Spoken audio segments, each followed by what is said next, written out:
Hello everybody, मैं doctor Rachna Dubey हूँ, consultant gynaecologist, Jaiprakash hospital Bhopal. Corona virus की महामारी ने हम सभी को एक बहुत ही तनावपूर्ण स्थिति में डाल दिया है, क्योंकि अभी तक इस वायरस का ना कोई दवा और ना ही कोई वैक्सीन बन पाई है। इसलिए भी हमें लगता है लोग ज़्यादा सहमे हुए हैं। गर्भवती होने पर महिलाओं के जो इम्यून सिस्टम होता है, यानी कि जो बीमारी से लड़ने की जो क्षमता होती है, उसमें कुछ बदलाव ज़रूर आता है। इस दौरान इम्यूनिटी भी थोड़ी कमज़ोर हो जाती है।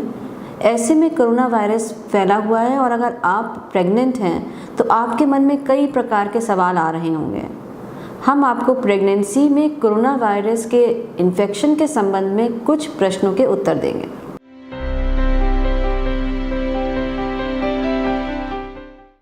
रिसर्च अभी पाइपलाइन में है और हमारे पास डाटा बहुत लिमिटेड है।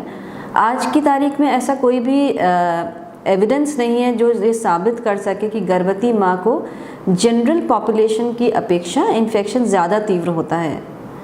प्रेगनेंसी के दौरान शरीर में कुछ ऐसे फिजियोलॉजिकल और कुछ हार्मोनल चेंजेस आते हैं जिसकी वजह से इम्यूनिटी अफेक्ट होती है, जिसकी वजह से हम प्रेगनेंसी को हाई रिस्क या वल्नरेबल ग्रुप में रखते हैं। जो हाई रिस्क और वल्नरेबल ग्रुप हैं उसमें किसी भी महिला की एज अगर 65 ईयर्स के ऊपर है तो वो प्रेग्नेंट वैसे भी नहीं होगी। अगर कोई नर्सिंग होम या हेल्थ केयर फैसिलिटी में वर्क करती है, नर्स है, डॉक्टर है, वो प्रेग्नेंट है तो वो हाई रिस्क ग्रुप में होगी।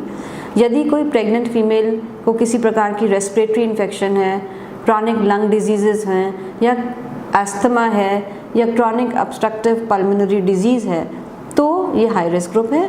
कोई कार्डियक प्रॉब्लम हो या कोई कॉम्प्लिकेशंस हो हार्ट से रिलेटेड तो हाई रिस्क है। साथ में आपकी इम्यूनिटी लो है, यानी कि बार बार जुकाम होता हो, सर्दी होती हो, कमज़ोर हैं, वीक हैं, या प्रेगनेंसी जब ठहरी हो तो आपका बॉडी मास इंडेक्स 40 से ज़्यादा है, या कोई कैंसर का ट्रीटमेंट लिया हो कभी, या साथ में एसोसिएटेड कोमॉर्बिडिटीज़ मेडिकल कंडीशंस हों जो कि अनकंट्रोल्ड हों, जैसे gestational diabetes, renal failure, liver disease, hypertension in pregnancy या सिवियर एनीमिया है तो आप हाई रिस्क में हैं। यदि आपके पहले बच्चे नॉर्मल हुए हैं और प्रेगनेंसी अनइवेंटफुल हुई है, प्रेगनेंसी के दौरान कोई डायबिटीज़ नहीं है, हाइपरटेंशन नहीं हुआ था और कोई भी समस्या नहीं थी, तो आपको इस प्रेगनेंसी में चिंता करने की आवश्यकता नहीं है।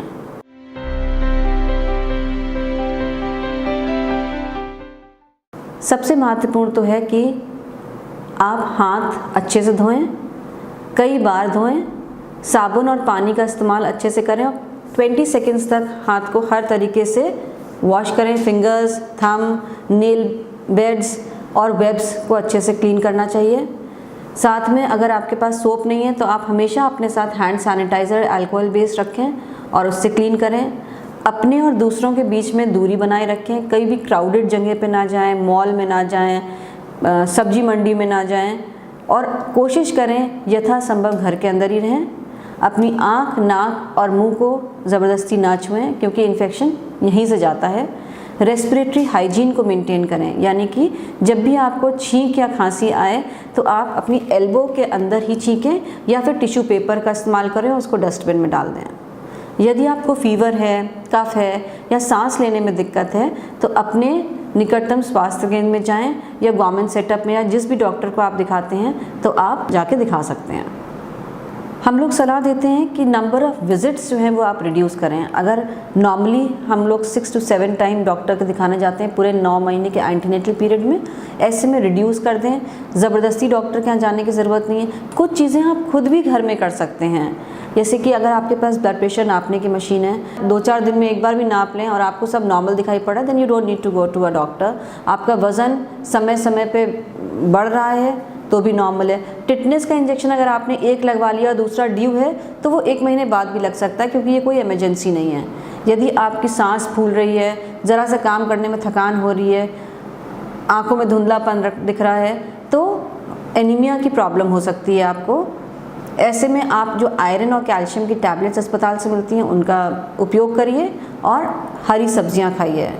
बच्चा ठीक से ग्रो हो रहा है कि नहीं ग्रो हो रहा है ये जानने के लिए ज़रूरी है कि आप आराम से लेट जाइए दिन में 3 बार और अपने पेट पे हाथ रख ले और देखें कि क्या बच्चे के फीटल मूवमेंट्स महसूस हो रहे हैं। अगर सुबह, दोपहर, शाम को महसूस हो रहे हैं फीटल काउंट्स तो यानी कि बच्चा स्वस्थ है और अच्छा ग्रो कर रहा है।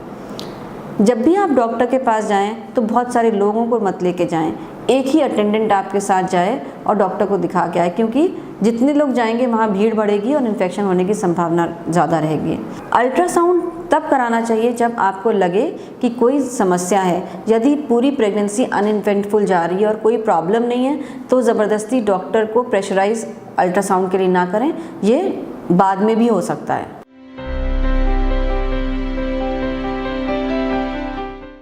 टेस्टिंग प्रोटोकॉल्स और एलिजिबिलिटी कई बातों पर निर्भर करता है।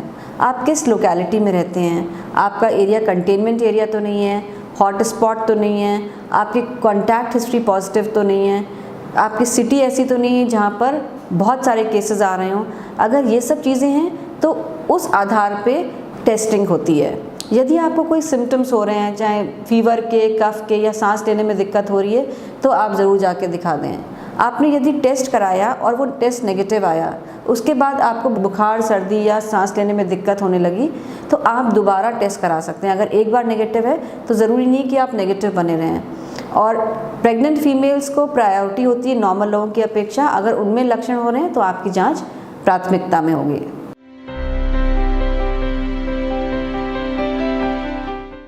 अभी ऐसा कोई डाटा उपलब्ध नहीं है जो सर्टेनिटी से कहा जा सके कि प्रेग्नेंट वुमेन में प्रेगनेंसी में बच्चे को इन्फेक्शन हो सकता है।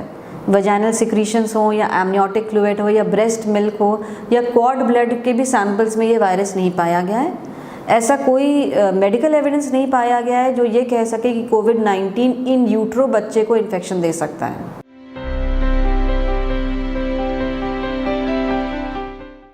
WHO की गाइडलाइंस के हिसाब से सिजेरियन सेक्शन केवल जब तक मेडिकली या ऑब्स्टेटिकली इंडिकेटेड नहीं है, नहीं करना चाहिए।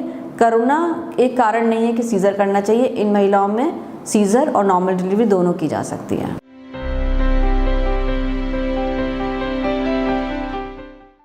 अभी तक ऐसा कोई डाटा उपलब्ध नहीं है जो ये सजेस्ट करे कि कोविड-19 की वजह से मिसकैरेज और अर्ली प्रेगनेंसी लॉस का रिस्क बढ़ जाता है।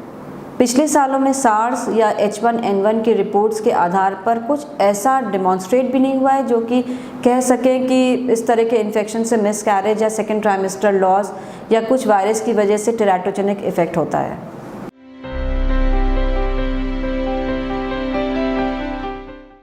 इंडिया में नियोनेट्स की मौत के कारणों में से डायरिया और मैल न्यूट्रिशन प्रमुख है। ऐसे में ब्रेस्ट फीडिंग से बच्चा अच्छा थ्राइव करेगा और स्वस्थ भी रहेगा। जो ब्रेस्ट फीडिंग के बेनिफिट्स हैं वो काफ़ी हद तक आउटवे करते हैं जो potential risk of transmission virus का हो सकता है ब्रेस्ट मिल्क से। तो हम अगर कुछ सावधानियां रखें, क्योंकि हमें मालूम है ये वायरस एक दूसरे से ट्रांसमिट होता है क्लोज कांटेक्ट से और इन्फेक्टिव ड्रॉपलेट्स के माध्यम से। तो अगर हम मास्क लगा लें, जिस सरफेस को हम छू रहे हैं उसको हर समय क्लीन रखें, हैंड वॉशिंग प्रॉपर करें, और अगर ब्रेस्ट फीड करा रहे हैं तो उस समय हमें कॉफिंग और छींकना नहीं चाहिए, अवॉइड करना चाहिए। अगर ये कुछ सावधानियां रखें तो I think breast feeding is better than not breast feeding.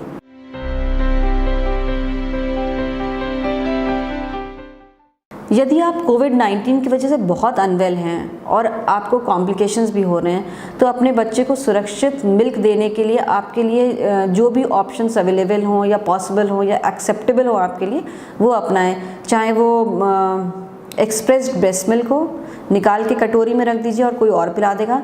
Breast pump के माध्यम से उसको निकाल के बच्चे को दिया जा सकता है, या डोनर ह्यूमन मिल्क भी बच्चे को दिया जा सकता है। Thank you very much.